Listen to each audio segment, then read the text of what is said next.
Сәлеметсіздер ме оқушылар?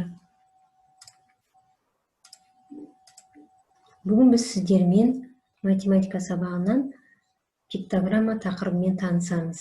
Сабақтың мақсаты деректерді жинау, кестелерді, пиктограммаларды күнделікті материалдардың көмегімен жүйелеу, құру.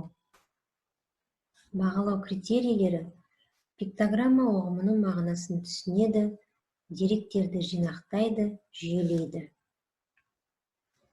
Пиктограмма бұл белгі немесе бір нәрсені шартты бейнелеуде қолданылатын шағын кескін. Пиктограмманы адамдар жазу болмаған кезде қолданған. Олар қазіргі заманда жол белгілерін, картадағы шартты белгілерде, ауа райының шартты белгілерінде және тағы басқаларында қолданады. Мәліметтер жиынын көрсету үшін пиктограмманы қолдану өте ыңғайлы. Жол ережесіне байланысты пиктограмма, спортқа байланысты пиктограммалар бар. Балалар, бейнефильмге назар аударайықшы.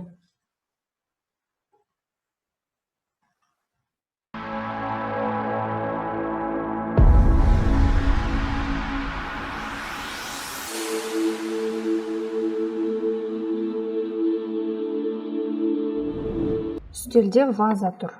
Ол бос. Оны кез келген жемістермен толтырайық. Ваза жемістермен толтырылды. Сандарды айтпағанда вазада қанша жеміс бар? Дұрыс, вазаның ішінде жеміс көп. Математикада ортақ белгісі бар және бірге жиналған заттардың немесе тірі тіршілік тобын жиын деп атайды. Жиын сөзі көп сөзінен шықты. Жиындар атаулары бар. Олар қандай нәрселерге байланысты болады? Біздің вазада көп жемістер, демек көптеген жемістер. Вазадағы жемістер бұл алма, апельсиннан тұрады, және оның бәрі жемістер деп аталады. Жиындарға кіретін барлық заттар жиын элементтері деп аталады.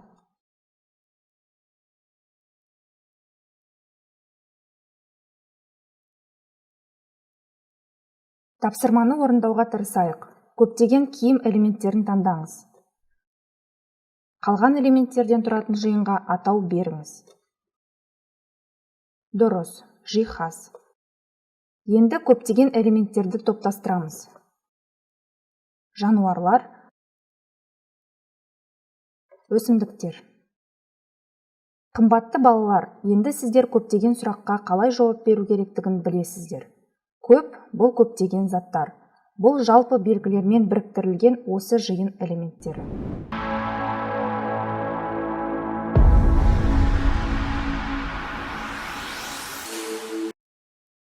Алдыңда қағаз қорап.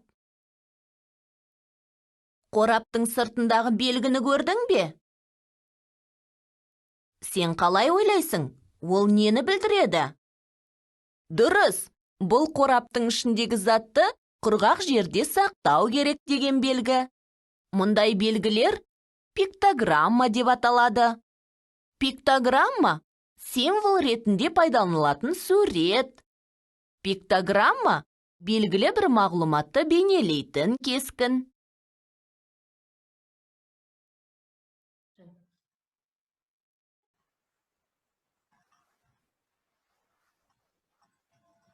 Жақсы балалар, бейнефильмді тамашалап болсақ, оқулықтағы 95-ші беттегі тапсырмаға назар аударайық.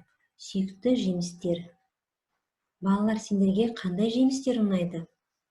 Әр бағандағы жемістерді санап көріңдерші. Сұрақтарға жауап берейікші.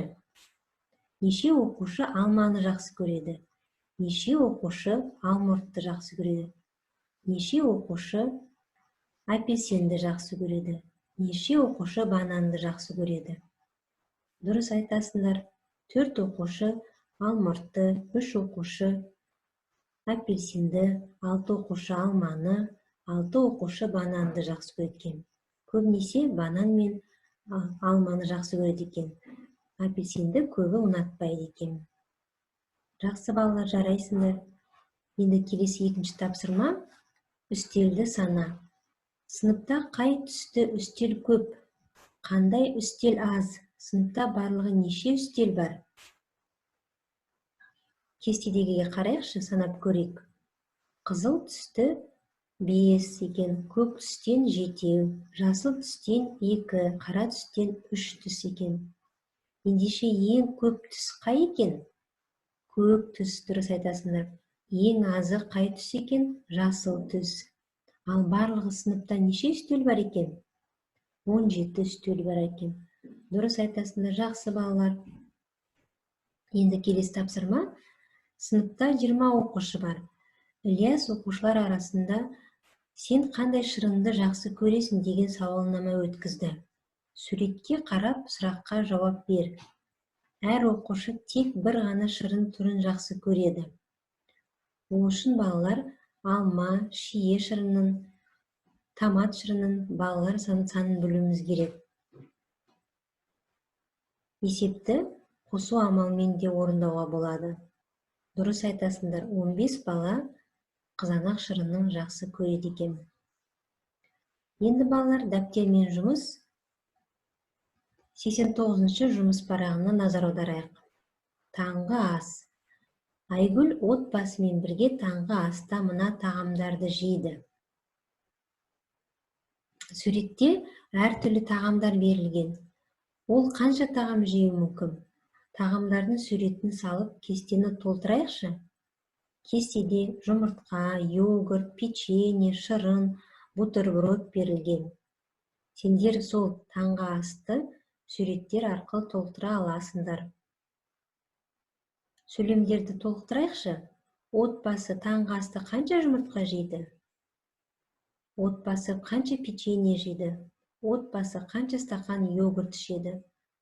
Отбасы қанша стақан шырын ішеді? Отбасы қанша бутерброд жейді? Отбасы таңғы аста не көп жейді? Отбасы таңғы аста не аз жейді екен? Бұл жерге сендердің және кестедегі салынған суреттеріне байланысты.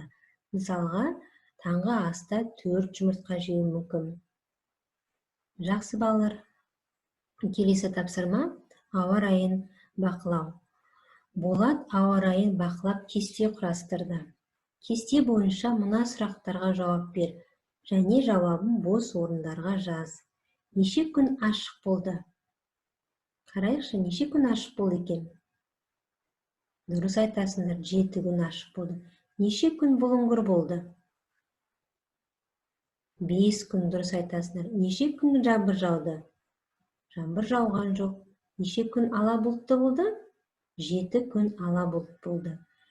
Жақсы балалар, жарайсыңдар. Келесі 90-шы жұмыс парағына назар аударайық. Бұл жерде әрбір пиктограмма нені білдіреді? Оқы, тапсырманы орында. Ең бірінші балалар санайық. Бұл жерде нені суретін көріп тұрмыз? Дұрыс айтасыңдар, көліктер мен конфеттің суретін көріп тұрмыз. Яғни, бұл жерде қанша машина тұр екен? 2 машина және тағы да 2 машина. Дұрыс айтасыңдар, 4 машина болды. Ал конфеттерден қанша көріп тұрмыз? Конфеттен 5 конфет бар екен. Онан 4-тен бірін алып тастасақ, 5-тен бірін алып тастасақ, қанша конфет қалады? 4 конфет қалады. Жақсы балалар, мысалдарды шығарып теңестіреміз.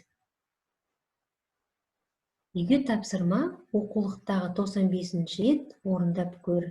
Балалар, бүгінгі сабағымыз түсінікті болды ма? Егерде сабағымыз бүгін түсінікті болса, қызыл түс түсінген бағдаршам әдісі арқылы бағалайықшы. Қызыл түс түсінген жоқпын, сары жартылай түсіндім, жасыл жақсы түсіндім деп бағалаймыз. Назар қойып тыңдағандарыңызға рахмет. Қош сау болыңыздар.